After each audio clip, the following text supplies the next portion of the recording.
Hey, welcome back, folks. I'm JB Shreve with the Faithful Considerations podcast, and we are on episode 21 of our look at the Sermon on the Mount and what we're calling the Manifesto, Life, Politics, and Reality in the Kingdom of God. We're going verse by verse through Matthew chapters 5 to 7 and exploring what Jesus really meant when he presented this historic, this world-changing message.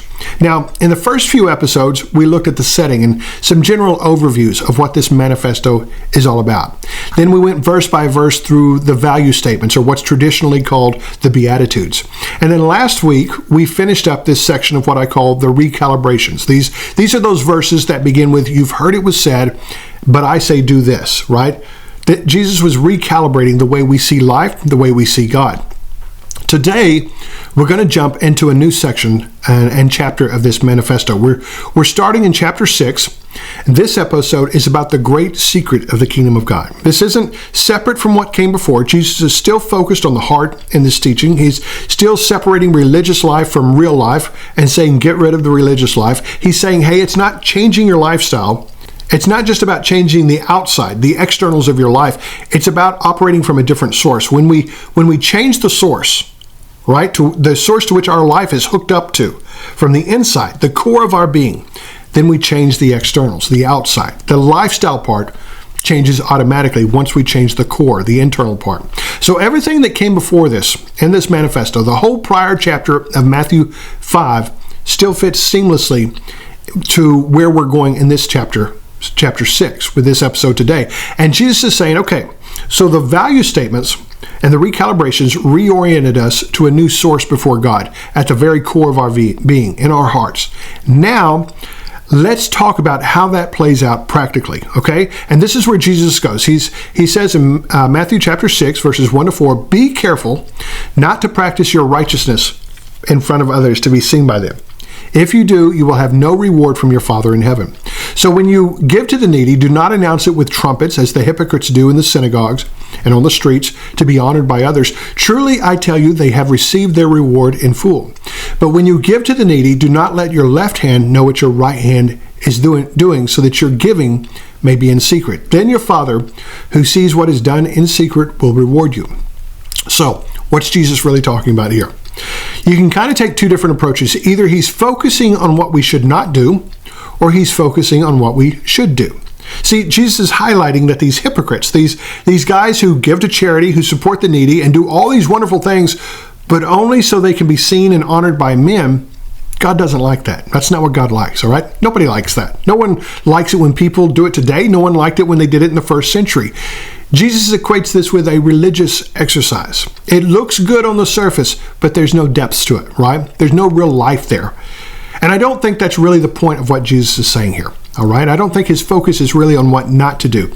He's pointing out that this disgust we feel when we witness that kind of hypocrisy, that's the same thing God recognizes. It's fake, it's phony, it's gross. So let's look at this passage again, but I want to point out to you what I see as the key word or key term in this passage. This is the new thing that Jesus is introducing us to. It's the new lifestyle component for people who live as citizens of the kingdom of God. Be careful not to practice your righteousness in front of others to be seen by them. If you do, you will have no reward from your Father in heaven. So when you give to the needy, do not announce it with trumpets, as the hypocrites do in the synagogues or on the streets, to be honored by others. Truly, I tell you, they have received their reward in full.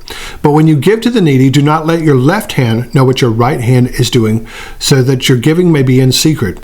Then your Father, who sees what is done in secret, will reward you. You see it there?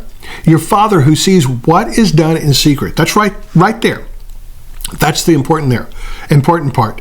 That's the thing we want to pay attention to. We want to pay attention to it because as we continue through this section of the manifesto in chapter 6, well, Jesus keeps drawing our attention back to it. Jesus keeps drawing us to this thing called the secret place. This is a new place of resource or strength. It's a place for us to develop and cultivate. The secret place, well, it's not simply your heart. I mean, it is, but it's more than that, all right? There's no real strength for life in our hearts. People who say, follow your heart, are just leading you astray. There's no real guidance there, okay? That's not what you want to trust.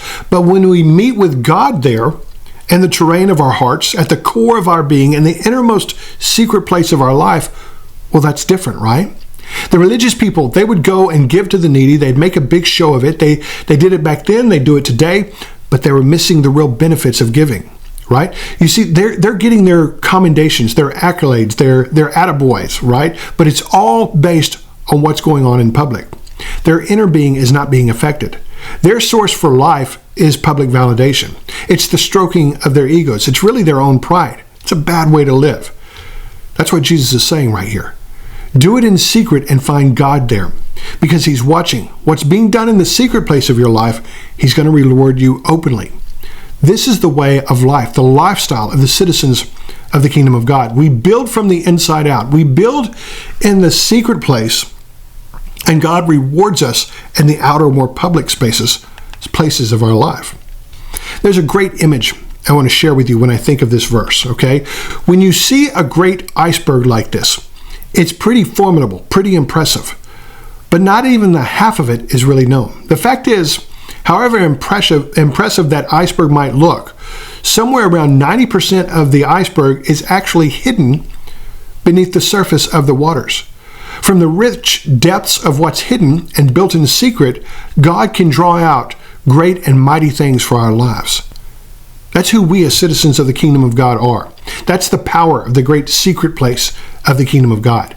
That's where we're going to be looking as we continue through chapter 6 in the manifesto, life, politics, and reality in the kingdom of God. Develop, cultivate this secret place where you walk and talk and journey with God.